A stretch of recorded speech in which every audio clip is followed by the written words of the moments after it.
Interesante dato, Sigrid. Estamos presentando, sonó así como... Ya. ¿Se acuerdan que la clase pasada vimos el Estado de Derecho? Eso que ahora siempre se puede. Querer es poder, vocación, corazón. La mente controla el cuerpo, ¿no? La mente controla el cuerpo. Todo está en la fuerza mental, en querer hacer las cosas, querer generar el cambio, ser parte de la solución, ¿no? Nada es imposible, dijo un tenista. El concepto de Estado de Derecho, ¿cierto? Sara, qué divertido. ¿Ya? El Estado de Derecho. ¿Se acuerdan que vimos esto, la estructura, ¿cierto? El Estado de Derecho, este orden al cual obedecen gobernantes y gobernados y todos se someten al imperio de la ley establecido por la Constitución, ¿cierto? Vamos recordando, requisito fundamental para el Estado de Derecho, por supuesto, tener una Constitución escrita para que pueda ser consultada por cualquiera. Eso es muy importante, ¿cierto? ¿Por qué? Porque organiza la convivencia política, establece qué tipo de régimen vamos a tener, qué tipo de sociedad, qué tipo de gobierno queremos. Pero no solo eso, sino que recuerde la Constitución, ¿ya? Resguarda el respeto por los derechos humanos y está sometida a los derechos humanos. ¿Sí? No puede pasar por sobre los tratados internacionales de derechos humanos que Chile ha establecido. Y tiene una serie de mecanismos de regulación constitucional, ¿cierto? Vimos los valores y los principios que tiene a través del Estado, de la igualdad que propone para todas las personas, el tipo de familia que propone, ¿cierto? Y también el amparo de los grupos intermedios. Pero no solo eso, sino que dijimos que el Estado estaba al servicio de la persona humana. Y esto significa que a todas las personas, sin excepción, les asegura que pueden cumplir con sus proyectos tanto espirituales como materiales, ¿ya? Sobre todo lo vimos ahora en tiempos del coronavirus, ¿ya? Que ha subido la tasa de desempleo y que no llega a todas partes con Internet, por lo tanto ahí hay una falta. También vimos que determina la forma jurídica, hablamos de un Estado unitario y lo contrastamos con un Estado federal como el de Estados Unidos, donde acuérdense que se elige el sheriff, y vimos estos ejemplos, los alcaldes querían proponer ellos mismos su propia cuarentena y el Estado dijo no. Recuerden que somos un Estado unitario, que por lo tanto todos deben obedecer una ley central. También define la soberanía y sus límites, ¿cierto? Nosotros hacemos ejercicio de nuestra soberanía a través del voto, del ejercicio de la soberanía popular, y le traspasamos luego esa soberanía a nuestras autoridades, ¿cierto? Y eso también lo regula la Constitución. Tenemos organismos que son reguladores, como la Contraloría, ¿cierto? Con Contralorito, la mascota, que dijo que los alcaldes no vayan todo el día a pasearse a los marinales, y también un tribunal constitucional que regula que los proyectos que se proponen no sean inconstitucionales. Como por ejemplo ahora está muy en boga este tercer retiro, ¿cierto? Que el presidente proponga que es inconstitucional, ¿ya? Y lo lleve al TC, así se dice, lo lleve al Tribunal Constitucional. Y finalmente también dijimos que la Contraloría es la que regula este principio de supremacía, ¿cierto? Que la Constitución está por sobre todo, ¿ya? Absolutamente por sobre todo el resto de las leyes, y que también hay un principio de transparencia al cual deben someterse todas las autoridades públicas, ¿cierto? Que deben ser y parecer, no como Katy Barriga que hizo el Kiki Challenge, por ejemplo, claro, y fue sancionada por la Contraloría. Mecanismos de justicia a los cuales todos podemos acceder, y finalmente la separación de las funciones públicas, ¿cierto? A través de los tres poderes del Estado, que no pueden intervenir uno en el otro, tal como en el caso que explicamos de los carabineros que encontraron las armas, ¿cierto?, dentro del vehículo. ¿Ya? Y finalmente, la división de poderes solamente para consulta como síntesis, ¿cierto? Y una tarea que dejamos, que está ahí puesta en Moodle, una tarea que estoy seguro que todos ustedes ya realizaron.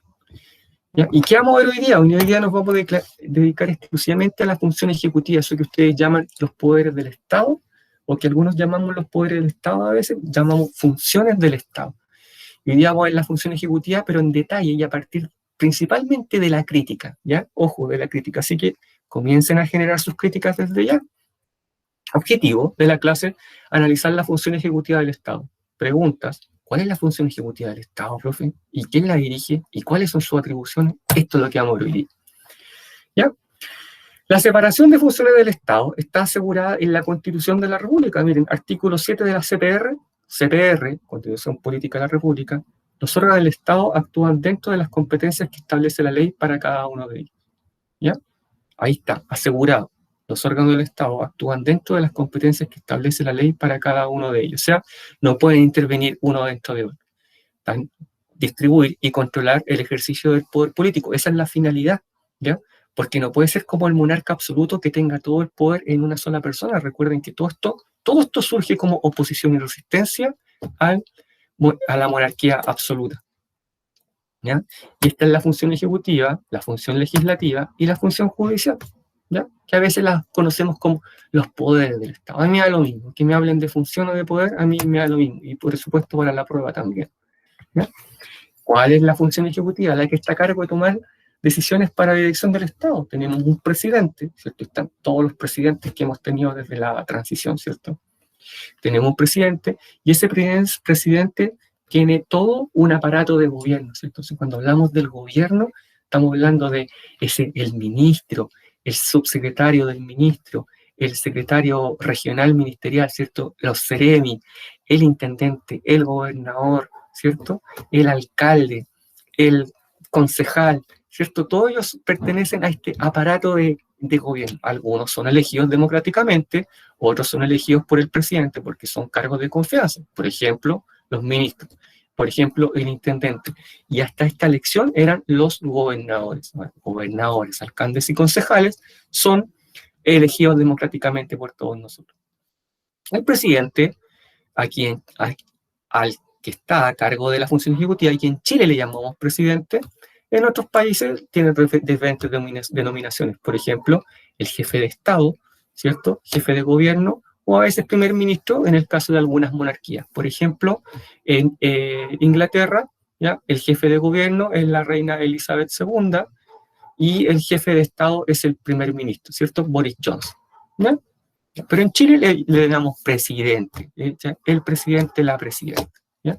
Y asesorado, como dije, por cargos de confianza nombrados por el Ejecutivo, ¿ya? Pensemos siempre en el ministro, que es elegido un cargo de confianza, y el presidente le dice, oiga, venga aquí a ser ministro. Así como cualquier día le dice, ministro, hasta aquí nomás llegamos, cambio en el ministerio. Sale, entra, él lo designa, tiene ese poder. Y tiene dos funciones bastante específicas. La función ejecutiva tiene dos funciones a su vez bien específicas, la política a la administrativa. Vamos. La función política. Leo esto y luego explicamos. Planificar y coordinar las políticas superiores del Estado en una perspectiva de largo plazo. Presidente, ¿ya? Con todo su gabinete de gobierno, planifica y coordina qué va a hacer, qué políticas va a establecer, ¿cierto? A través de su plan de gobierno por el cual todos votamos. Se supone que lo leímos, que votamos por ese programa de gobierno, por lo tanto después debe ser cumplido, ¿cierto? En un plazo de 4 años. Son de largo plazo, o sea, él no planifica, ¿qué vamos a hacer mañana, ministro de Educación? Mañana tomamos la prueba en el Héroe de Atacama, el día. No, eso ya está planificado de años, son políticas públicas de largo plazo, ¿ya? Esa es una, y las decisiones deben ser tomadas considerando el bienestar de todas las personas, dijimos. ¿Por qué? Porque el fin último del Estado es el bien común. Pero también tiene otras prerrogativas, por ejemplo, declarar los estados de excepción. En este momento estamos en un estado de excepción, ¿cierto? Un estado de excepción constitucional. Existen diferentes. Miren, estado de asamblea, estado de sitio, estado de emergencia y estado de catástrofe. Y cada uno de ellos, como les voy a subir en un documento a la plataforma Moodle, tiene diferentes requisitos para ser cumplido, tiene diferentes periodos por los cuales se puede prolongar, y en primera instancia lo designa el presidente, pero posteriormente debe consultar al Parlamento. Le adelanto, por ejemplo, que el estado de asamblea es un estado que ojalá nunca tengamos, el estado de guerra con una potencia extranjera. También puede aplicar el derecho a veto presidencial, ¿ya? A veto presidencial. ¿Y qué significa esto?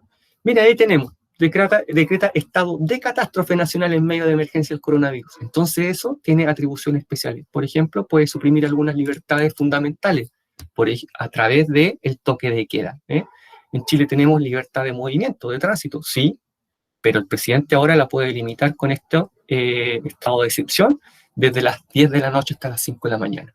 Para eso se utiliza. Aplicar el derecho a veto presidencial sustitutivo, aditivo o supresivo. ¿Qué es esto?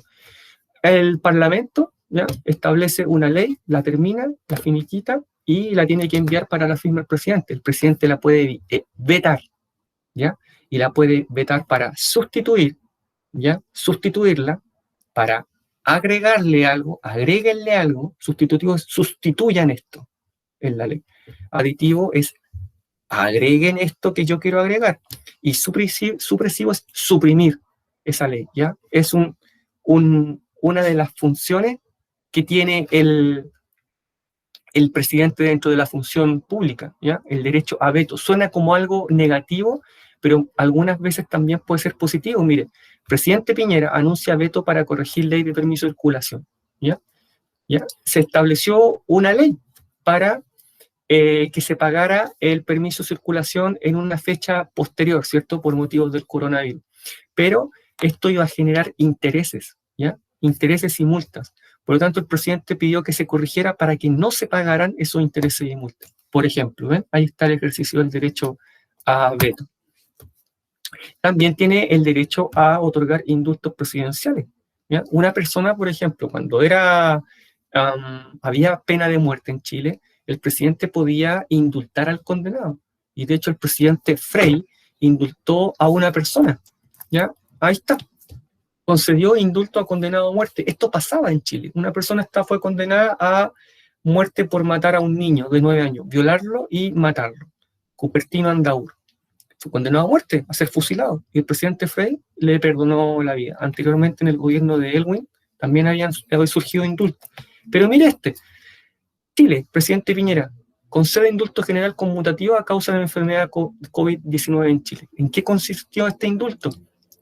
En otorgarle, conmutarle la pena que estaba cumpliendo en la cárcel para que la cumpliera en la casa con arresto completo, domiciliario, ¿cierto? Diurno nocturno a personas de mayores de 75 años, o sea, y con enfermedades claramente de riesgo para el coronavirus, ¿ya? Y a esas personas las indultó y las mandó a cumplir la pena en la casa. Eso también se puede hacer, ¿ya? Y manejar las relaciones internacionales, ¿ya? Firmar los tratados internacionales, los tratados de libre comercio, ¿cierto? Por supuesto, esa función del presidente, ¿ya? Recordemos que al planificar, el Ejecutivo al planificar las funciones políticas deben ser bajo el principio de equidad, ¿cierto? No deben ser solo para algunos, ¿ya? Deben ser de manera equitativa. ¿Qué significa equitativa? No es lo mismo que igualitaria. Es decir, por ejemplo, usted gana 5, ya. Usted gana 5, entonces le vamos a regalar 2, ya. Pero usted gana 1, por lo tanto le vamos a regalar 6 y todos van a quedar en 7. ¿Me entienden? Eso es equidad, ¿ya? Sea repartir de forma equitativa para que todos queden en unas condiciones similares. Y también un principio de eficiencia, ¿cierto? Debe establecer prioridades en las decisiones tomadas, tal como lo hacen sus padres, los adultos responsables que están a cargo de ustedes, y donde ustedes le hacen quizás le piden algo que quieren mucho, pero sus padres, de acuerdo a sus medios, tienen que priorizar y decir, bueno, aquí compro un PlayStation 5 o pago el colegio, o simplemente compro comida, ¿ya? Debe priorizar. Lo mismo hace el presidente. Por lo tanto, cuando tiene una serie de prioridades, de solicitudes que le hacen los partidos políticos, las personas, la sociedad, los ciudadanos en general, bueno, de acuerdo a los recursos que tiene un gobierno, debe priorizar y decir, esto es primero y esto es después, ¿ya? ¿Hay cuestionamiento a la función política? Por supuesto que sí. Pues mire, ¿qué tanto influirán, podemos preguntarnos, los partidos políticos en las decisiones del presidente? Porque el presidente pertenece a un partido político y es apoyado normalmente por un conglomerado, una coalición de partidos políticos, ¿ya? Entonces, una vez que este presidente sale elegido, bueno, hay que elegir ministros, hay que elegir embajadores, imagínense, uno para cada país con el cual tenemos relaciones diplomáticas, y otra serie de puestos de confianza del presidente, o sea, los seremi, los intendentes, bastante los gobernadores, y una serie de puestos políticos en los que muchas veces comienza un cuoteo político, ¿ya? Oye, recuerda que yo te ayudé con la campaña en Copiapó. Ah, ya, listo, hay un puesto ahí. Oye, yo soy profesor. Acuérdate que yo te hice la campaña allá en Chuchunco City. Ah, ya, listo. Subdirector de tal colegio. ¿Podría ser? Miren, muchas veces pasa y hemos visto noticias al respecto. Se llama cuoteo político, ¿ya? Que es un pago de favores, ¿ya? Debido a el apoyo que yo te presté durante la campaña. muchas veces también le llamamos clientelismo político. Me transformo en un cliente, ¿ya?, de este candidato que fue elegido porque yo le presté un servicio en tal campaña, por lo tanto ahora él me tiene que devolver el favor. Miren, las dos almas de la UDI chocan por el plebiscito. Senador Coloma asegura que la prueba es un salto al vacío y el alcalde Delgado advierte de una constitución no es sinónimo de caos. ¿Ven? ¿Ya? El mismo un partido político que apoya al presidente, ¿ya?, pero por un lado apoyan su gestión y por otro lado le restan apoyo. Por lo tanto, ¿qué tanta autonomía tiene el presidente de los partidos políticos? Y miren esto otro, el precio de la diplomacia chilena. Revelan escandalosos sueldos de los embajadores, ¿ya? Portugal, Grecia, Italia, son premios o favores políticos. Podríamos pensar que el embajador elegido no va para allá porque sea el mejor político de carrera, ¿cierto?, que estudió ciencias políticas, estudió para ser diplomático, no. Simplemente se le está pagando un favor político por todo el apoyo que me prestó durante la campaña, ¿ya? Y eso pasa en diferentes gobiernos, ¿ya? No es exclusivo de un gobierno, sino del gobierno de turno podríamos hacer ese análisis. Miren, Marcelo Díaz, del Partido Socialista, reconoce que favores políticos se pagan con contrataciones del Estado. ¿Ya? Hay una Subsecretaría de Prevención del Delito, donde se hizo esta investigación, y en esa Subsecretaría de Prevención del Delito trabajaban preparadores físicos, de profesión, de carrera, preparador físico, profesor de educación física, técnicos en diferentes profesiones. Entonces, yo no sé qué tanta relación tendrá un personal trainer con la Subsecretaría de Prevención del Delito, bueno, y con sueldos millonarios, ¿ya? Entonces se descubrió que era para pagar favores políticos, había sido puestos creados para meter ahí a personas que habían intervenido en la campaña, por lo tanto ahora había que pagarles. ¿Y cómo se les pagaba? Con un puesto político, con un sueldo millonario, ¿no? Y eso pasa en diferentes gobiernos, por lo tanto, ¿podemos abordar desde la crítica a la función ejecutiva? Claro que sí.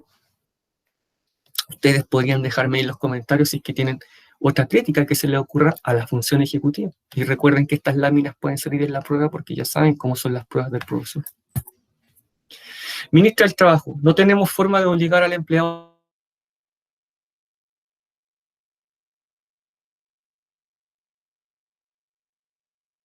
Por ejemplo, esta ley que usted sacó de protección del empleo. A la persona se le deja de pagar el sueldo. Sí, no se le despide, pero se le deja de pagar el sueldo. Por lo tanto, esa persona igualmente va a tener que salir a la calle de una forma u otra para poder generar ingresos y mantener a su familia, o mantenerse a sí mismo, ¿ya? Y dice, no tenemos la forma de obligar al empleador a pagar sueldo. ¿Es cuestionable? Por supuesto que es cuestionable. Ojo con dejarse llevar por las emociones, ¿ya? Y no tener cuidado con cuál es esta delgada línea. Si yo obligo a todas las empresas a seguir pagando el sueldo, a todos, eso es a todos. Por lo tanto, la señora Juanita, que tiene una panadería, ¿cómo le sigue pagando el sueldo a su maestro panadero, el ayudante del maestro panadero, la cajera y la persona que atiende? Porque son todos. Por lo tanto, miren lo difícil de la función ejecutiva para poder regular esto, ¿ya? Y no priorizar 100% la economía y tampoco dejar sin trabajo o sin sueldo a las personas. Esto es muy importante y espero que lo vayan entendiendo, este tema de la ley de protección del empleo, y me imagino que la recuerdan, quizás incluso hasta algunos de sus familiares se vienen afectados por esta ley. Esta es la crítica. Hay una función administrativa también, por supuesto, y se trata de lo siguiente: organizar las prácticas cotidianas de la institución del Estado de acuerdo a lo que señala, ¿cierto? Esta es la práctica cotidiana, lo que va pasando en el día a día. ¿Se acuerdan que la función política era más de largo plazo, ¿cierto? Y que debía ser planificada con tiempo, con todo su órgano político. Bueno, esto es de acuerdo a lo que va pasando en el momento, ¿cierto? Y para esto, no todos vamos a hablar con el presidente, no todos vamos a hablar con el ministro, ni con el subsecretario de Educación, sino que hay todo un cursus honorum, como decían en Roma, toda una escala jerárquica para poder ascender hasta allá, todo un aparato de gobierno, ¿cierto?, en el cual se delegan las funciones. Miren, tenemos los ministros, los subsecretarios. Hay una subsecretaria que vemos casi todos los días, ¿cierto? Le dice, ministro, tal pregunta, y el ministro dice, la subsecretaria Daza va a responder esa pregunta. ¿Lo han visto? Ella es la subsecretaria de salud. Entonces, cuando al ministro París le preguntan, es la subsecretaria la que responde. Eso lo vemos todos los días y hasta memes acerca del tema. ¿Ya? Seremi, Secretaría Regional Ministerial. Y también tenemos los intendentes, los gobernadores que ahora van a ser elegidos democráticamente. ¿Ya? Y para esto el presidente firma decretos. ¿Ya? Decretos. ¿Por qué? Porque es la forma más fácil de generar una ley, ¿ya?, acerca de un determinado tema. ¿Ya? Por ejemplo, cuando el presidente Piñera firmó decreto y convoca a participar en el plebiscito 2020. Lo soluciona con un decreto. ¿Ya? Cuando no estás de acuerdo el Ejecutivo, el Legislativo, el Poder Legislativo, el Ejecutivo, se llama un plebiscito, ¿cierto? En este caso era para determinar si va a haber o no si va a redactar o no una nueva constitución. Y el presidente firma un decreto y lo soluciona. Piñera firma decreto que da atribución a las Fuerzas Armadas para combatir el narcotráfico en fronteras, ¿cierto? Ya. Entonces el presidente firma un decreto para poder autorizar que las Fuerzas Armadas cumplan funciones de este tipo. Recordemos que las Fuerzas Armadas no están para eso está la PDI, Carabineros, las fuerzas de orden, ¿ya? Las Fuerzas Armadas están para mantener la seguridad exterior en caso de un conflicto armado, pero en estado de excepción, las Fuerzas Armadas sí cumplen funciones de seguridad interna. ¿Y cómo lo solucionan? A través de un decreto. Firma el decreto el presidente y imaginémonos que lo firma y se lo pasa al ministro. Y el ministro dice, a ver, cúmplase, listo. Y el ministro llama a su subsecretario. Y el subsecretario llama a los serenos. Y así se va delegando la función, ¿cierto? Y se le da cumplimiento. ¿Dónde son publicados para que sean cumplidos? En el diario oficial, ¿cierto? Un diario que nadie lee, nadie ve, pero que existe y que sirve para establecer los actos públicos del Estado. ¿Ya? Ahí tenemos, ¿ven? Vacúnate contra la influenza. Ponle el hombro al invierno. Ahí está, ¿ven? Y ahí está. Dice quién tiene que vacunarse, el rango de edad, ¿cierto? Dónde es el lugar de vacunación, que es gratis, ¿cierto? Y quiénes son los grupos de riesgo. Y eso se estableció a través de un decreto. El presidente lo firma, se lo entrega al ministro de Salud, el ministro de Salud le informa a su subsecretaria, la subsecretaria Daza, que sale todos los días en la televisión, la que responde las preguntas, y se comienza a activar todo el plan de vacunación. ¿Ven? Es una de las funciones administrativas que tiene el presidente. ¿Ya? Requisitos para ser presidente. Esto ya lo vimos en alguna medida, ¿cierto? Ya, pero aquí lo vamos a reforzar y ustedes me van a decir qué tal. Tener nacionalidad chilena, pero ojo, profe, una persona haitiana llegó a Chile, un matrimonio, nació aquí un hijo, el hijo es chileno. Ese hijo tiene hijos, ¿ya? Ya, ese hijo tiene hijos, ¿ya? Es chileno. Ese hijo podría ser presidente en esa generación, sí. Otro caso. Un matrimonio de haitianos llega a Chile y luego de 5 años solicita su carta de nacionalidad. Sigue todo el trámite y efectivamente puede nacionalizarse chileno si cumple con todos los requisitos. Esa persona de nacionalidad extranjera, haitiana, como dijimos en este caso, ¿puede ser presidente de la República? No. Profe, ¿por qué no? Porque ese requisito, tener nacionalidad chilena, ¿ya? Solamente obedece al principio de ius sanguinis, o sea, papá y mamá chileno, o ius solis, ¿ya? Haber nacido no puede haber sido nacido en otro territorio, pero el papá y la mamá son chilenos. Por lo tanto, no podría ser presidente de la República. Y otro requisito es tener al menos 35 años cumplidos. Ya, 35 años cumplidos. Ustedes miran, es muy poco, es mucho. Podría bajarse, debería subirse, ¿ya? Y por supuesto ser ciudadano con derecho a sufragio, ¿ya? Aquí no habla de tener una carrera universitaria, no habla de tener un título técnico, no dice nada de eso. Si a usted podría parecerles mucho, poco, ¿por qué son tan bajos los requisitos para ser presidente? Yo creo que muchos de nosotros alguna vez pensamos, mira, el presidente debe ser abogado, ingeniero, como mínimo. Sí, la verdad es que en la práctica sí. Presidente Piñera es ingeniero comercial, presidente Lagos es ingeniero, Patricio Elwin abogado, Frey abogado, sí, y la presidente Bachelet es médico. ¿Mm? Sí, tienen esos títulos, pero eventualmente cualquiera podría ser presidente cumpliendo con los requisitos. ¿Por qué esto, profesor? Esto es una tradición que viene de 2500 años. Pericles, en la democracia ateniense, se preocupó de que cualquier ciudadano ateniense pudiera ejercer un cargo público. Más aún, él decía, todos deben alguna vez ejercer un cargo público, todos, sin excepción. ¿Ya? Deben poder, pero si yo pongo unos requisitos muy altos, no todos van a poder. Por lo tanto, los requisitos van a ser mínimos. Y de ahí viene esta tradición. Lucas, bueno, es su opinión, ¿ya? Yo como profesor no me puedo referir a eso, lamentablemente. Pero respeto su opinión mientras se refiera en buenos términos a las personas, a cualquier persona. Absolutamente a cualquier persona, ¿ya? A cualquier persona.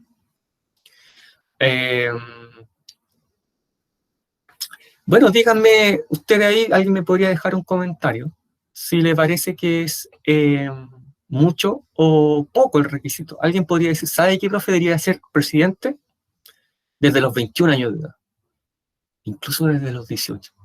Otro podría decir, ¿sabe qué, profe? No. Requisito, podría decirme Kiara, mayor de 45 años y un título universitario como mínimo. Como mínimo haber estudiado 5 años en la universidad, ¿ya? Como mínimo. Bueno, hay países donde, si bien no es el presidente, pero que uno mira el gabinete del presidente, el gabinete son los ministros, países nórdicos que yo me he fijado. Entonces uno mira y dice, mira, el ministro de Salud, ¿qué es? Un médico. El ministro de Educación, un profesor. El ministro de Energía, ya, un ingeniero civil, ya. El ministro del Ministerio de la Mujer, una mujer, ¿cierto? El ministerio, ayúdenme ustedes si se les ocurre, no sé qué otro ministerio. El Ministerio de Obras Públicas, un ingeniero, ¿ya? De esa forma. En cambio, en Chile, por ejemplo, tenemos un Ministerio de Educación. Y el ministro de Educación no es profe, nunca ha hecho clase, nunca ha hecho clase a alumnos como ustedes, nunca ha tenido que revisar 400 y tantas pruebas, ¿ya? Yo creo que ahí podría hacer que hubiera una crítica a la función ejecutiva, porque los ministros son parte de la función ejecutiva. Pero en el caso de los requisitos, a mí me gustaría, o sea, profesor Jorge Ramírez, yo creo que está bien la edad, pero podría ser que tuvieran un estudio universitario. Yo creo que con el futuro de un país no se puede jugar de esa manera. Una persona podría tener las mejores intenciones, pero debe tener un mínimo de conocimiento. No sé qué opinan ustedes, ¿no? Que sepan mucho más de política, claro, que sepan mucho más de política, pero que ahora estoy súper de acuerdo con usted, 100% tiene que saber mucho más de política, pero no solo eso, sino que tiene que saber mucho de economía. Muchas veces a un candidato se le pregunta, ¿y usted qué va a hacer? Esto, y todo esto. Y después viene la pregunta típica del periodista, ya, ¿y cómo lo va a financiar?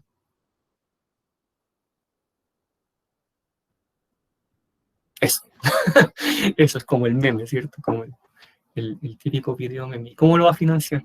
Sí, con polvo de estrella, podría ser, ¿cierto? Es como muy típico eso que ocurre. ¿Cómo lo va a financiar? ¿Mm? A veces pasa. Ah, ¿Alguien aquí se debería decirme que le subiría o le bajaría la edad? Es interesante que me dijeran su opinión al respecto, con respecto a la edad. Si creen que hay que subir o bajar la edad. Sería interesante. ¿Alguien cree que hay que subirla o bajarla?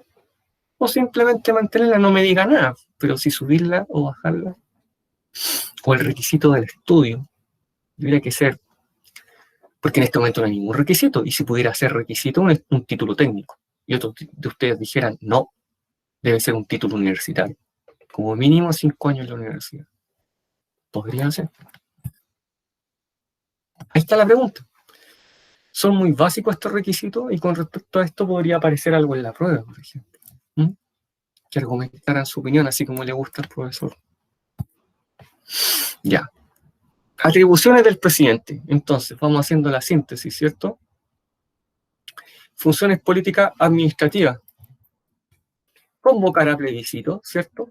Cuando no está de acuerdo el legislativo con el ejecutivo, el presidente convoca un plebiscito como el que tuvimos acerca de si se va a redactar o no una constitución y que ganó el apruebo, ¿cierto?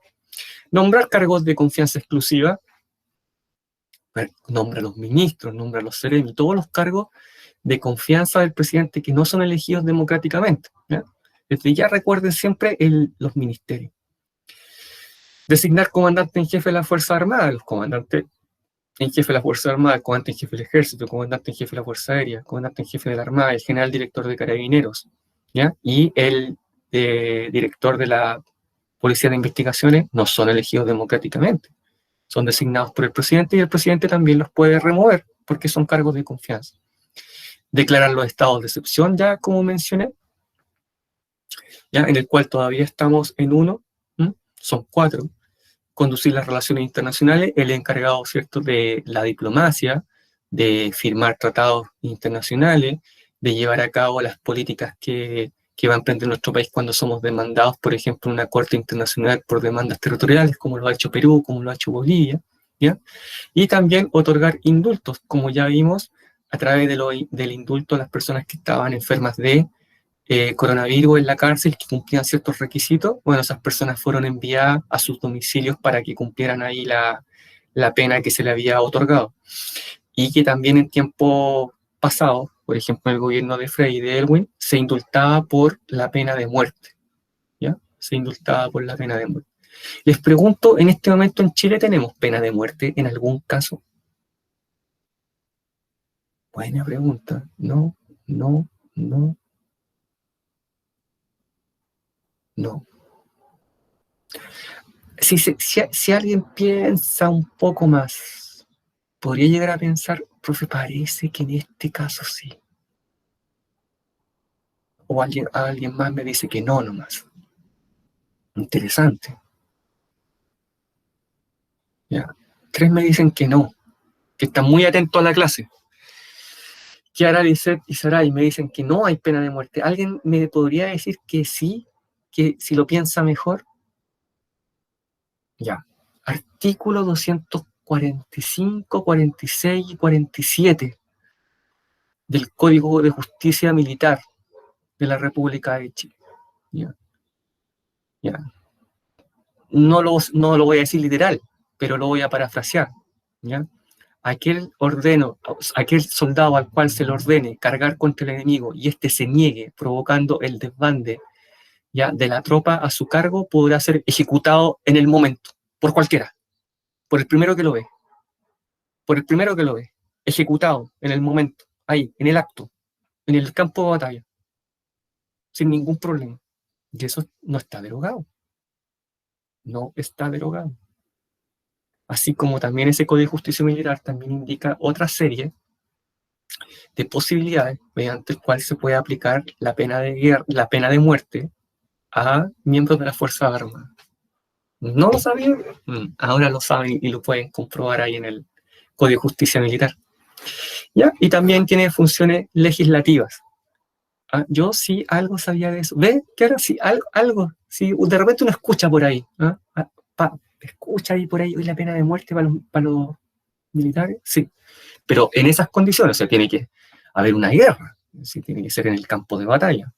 ¿Ya? O si ha acusado de espionaje también podría ser, o de entregarle información al enemigo, o de llamar al desbande, al motín, a la sublevación a los soldados. Claro, ahí sí aplica. ¿Ya? En las funciones legislativas, el presidente, ustedes se han dado cuenta que es un colegislador, o sea, tiene la posibilidad de legislar junto con el Parlamento, ya puede redactar proyectos de ley y los manda al Parlamento. Otra cosa es que se apruebe y cómo se apruebe, ¿cierto? Pero puede. También puede aplicar el veto, ¿cierto? Le mandan la ley para la firma, como por ejemplo ahora está en discusión el 3%, el 10%, ¿cierto? lo aprobaron los diputados, lo van a aprobar a lo mejor los senadores. Sí, apruebe esa ley que otorga el 10% a todas las personas bajo estas condiciones. Ahí está la ley. Ahí está. Ya. Oye, hay que mandársela al presidente. Presidente, está lista la ley. Y el presidente dice, a ver, pásame un lápiz rojo. No, aquí no, esta aquí no. Esto me lo sustituyanlo por esto otro. Ya. Y quiero adherirle esto otro.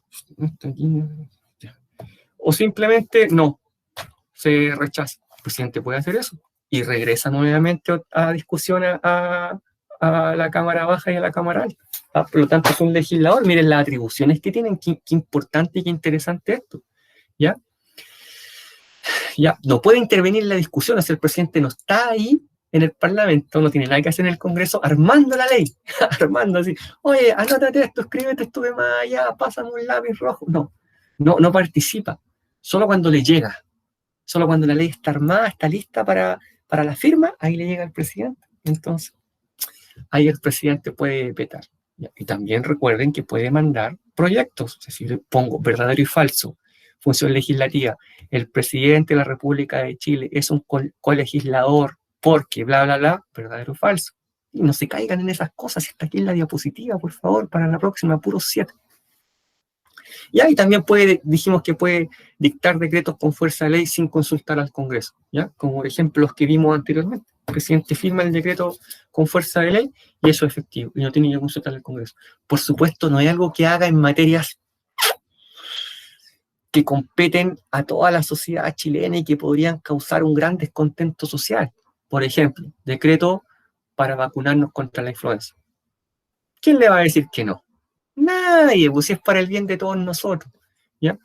Pero si firmara un decreto de ley, un decreto con fuerza de ley, en algo que perjudicara a la sociedad en su conjunto, el presidente no hace esas cosas, ¿ya?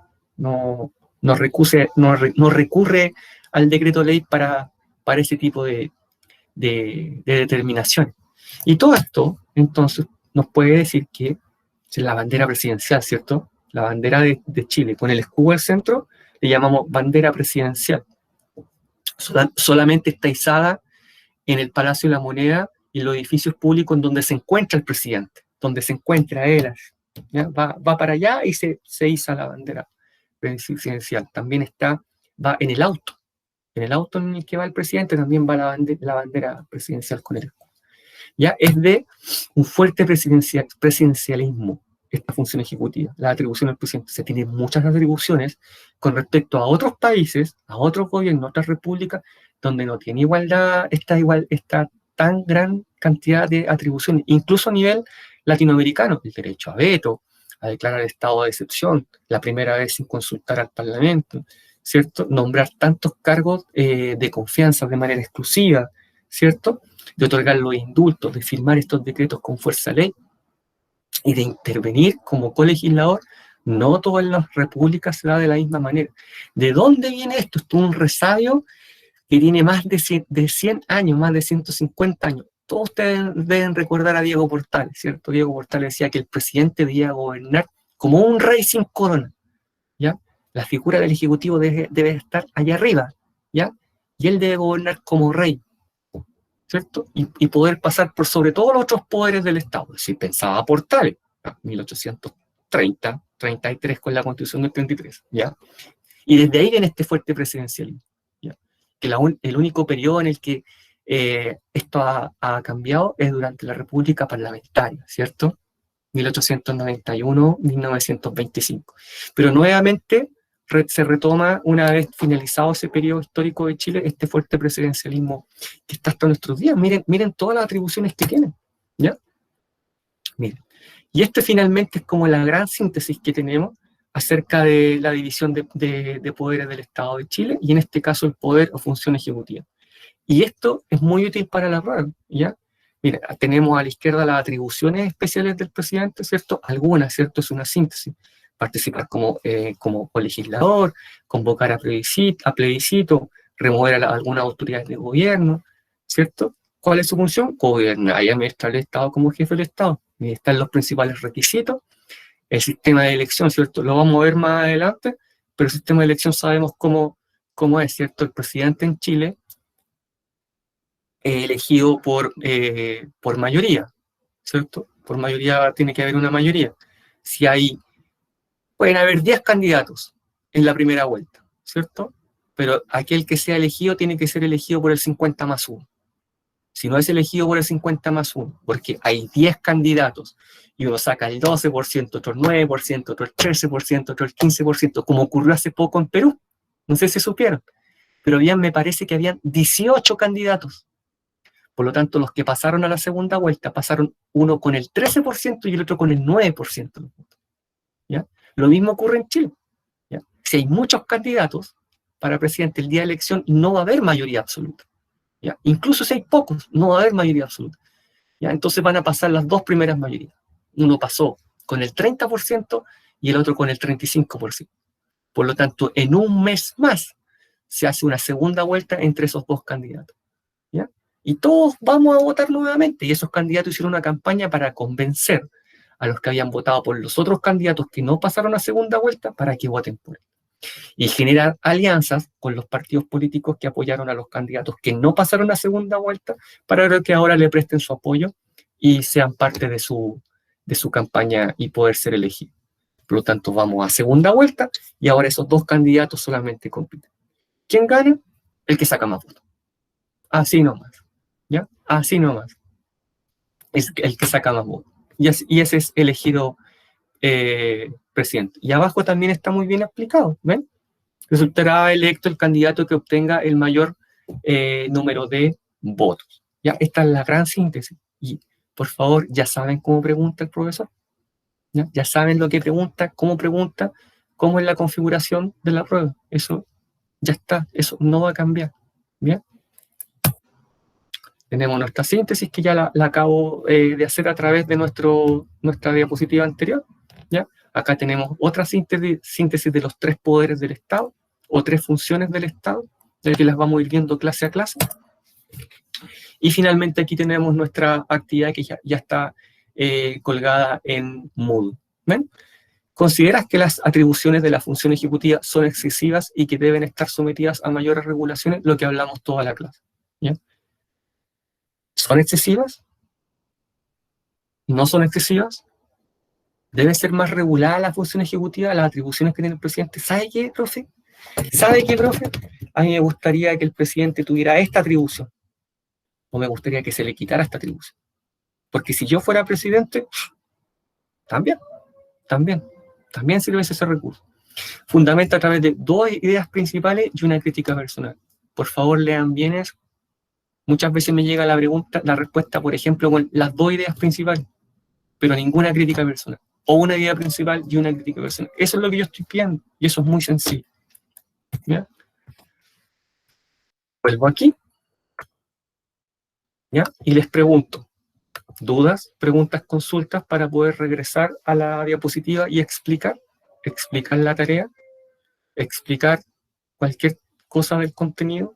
¿Alguien quiere hacer algún comentario? ¿Alguien pensó en cómo transformar los requisitos del presidente de la República de Chile? ¿Alguien quiere ser presidente? ¿Diputado, senador, alcalde, concejal? ¿Gobernador? También es otro cargo ahora de elección popular. ¿Alguien le gustaría iniciar una carrera política?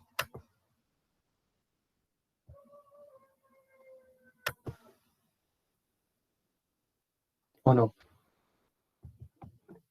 No, no.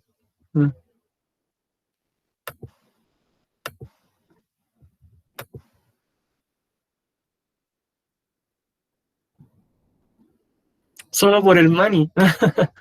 Ya, buena. Puede ser, puede ser. Pero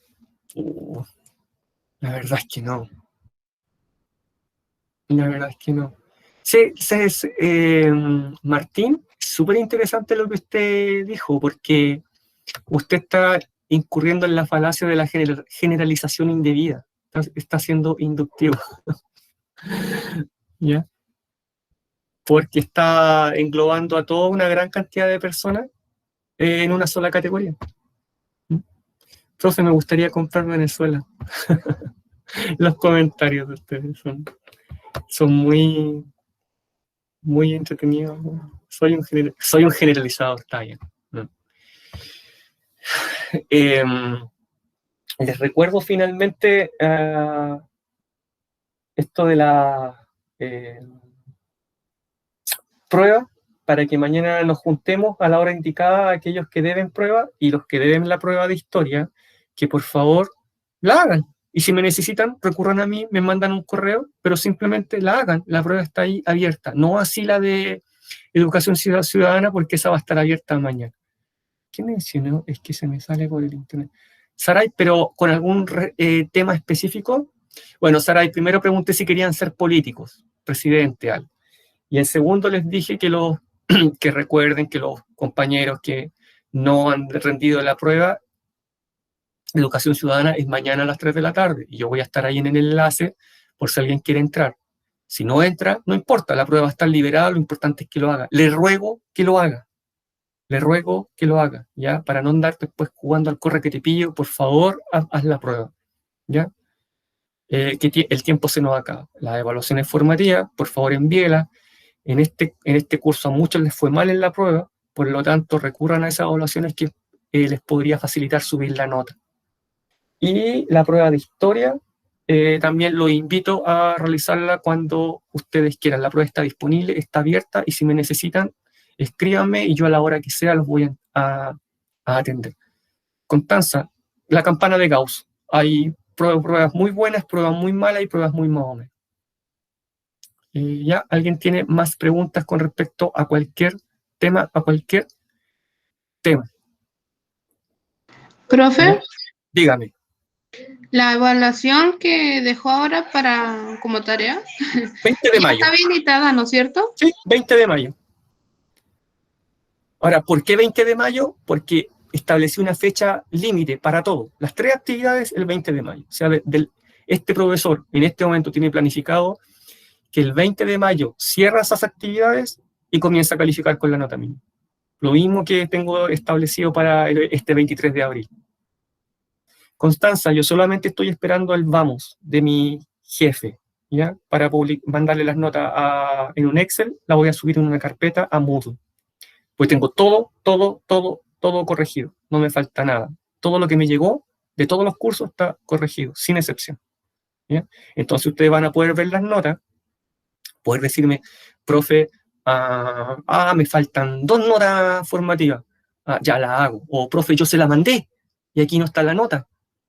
Todo eso puede pasar. Todas esas observaciones me las hacen llegar por correo. O pueden decirme, profe, ¿sabe qué? Tengo tal nota y yo creo que me saqué tal nota. ¿Podemos revisar la prueba? Júntese conmigo en Meet y revisamos la prueba. Pero ojo con eso, y quiero ser súper honesto con ustedes. Yo me pude haber equivocado, por ejemplo, en una alternativa y habérsela puesto mala, y realmente estaba buena. Si revisando la prueba nos damos cuenta que en realidad yo le había puesto la alternativa buena y estaba mala, el puntaje también puede bajar, ¿ya? El puntaje también puede bajar, porque eso es la revisión de la prueba, ¿ya? Y eso quiero que quede claro en este momento.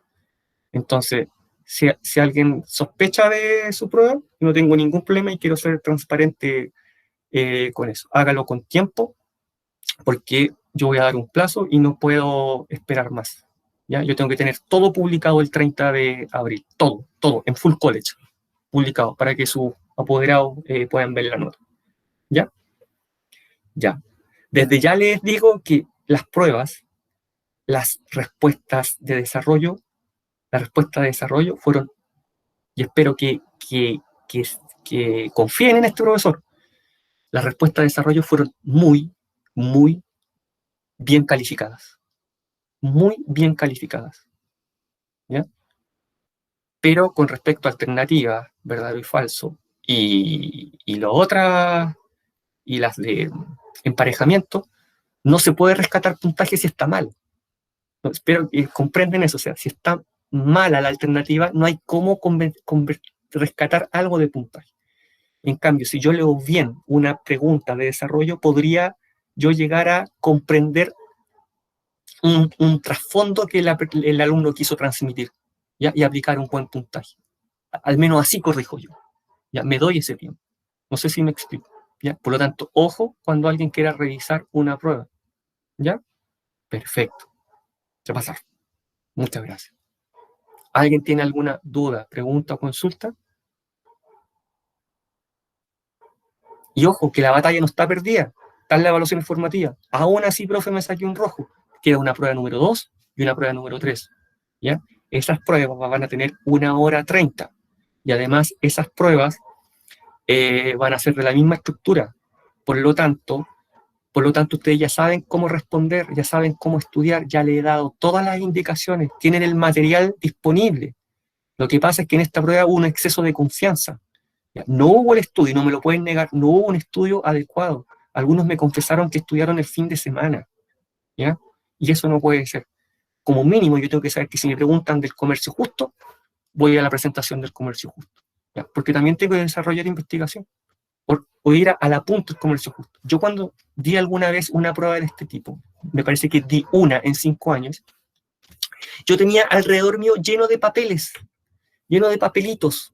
Ya me había hecho miles de resúmenes, subrayado, destacador de 3 colores, tenía de estos post-it pegados en el computador, de todo, de todo, de todo. ¿Ya? Varios se traspapelaron con la prueba. Pucha, ¿qué hará? Miren, yo hago yo a ustedes el máximo de flexibilidad a todos ustedes. Si uno se comunica conmigo el sábado y alguno lo ha hecho, yo lo voy a atender. El domingo yo lo voy a atender. Si quiere juntar conmigo el sábado o domingo tipo profesor particular, yo estoy disponible. Yo lo voy a ayudar. ¿Ya? Yo estoy disponible.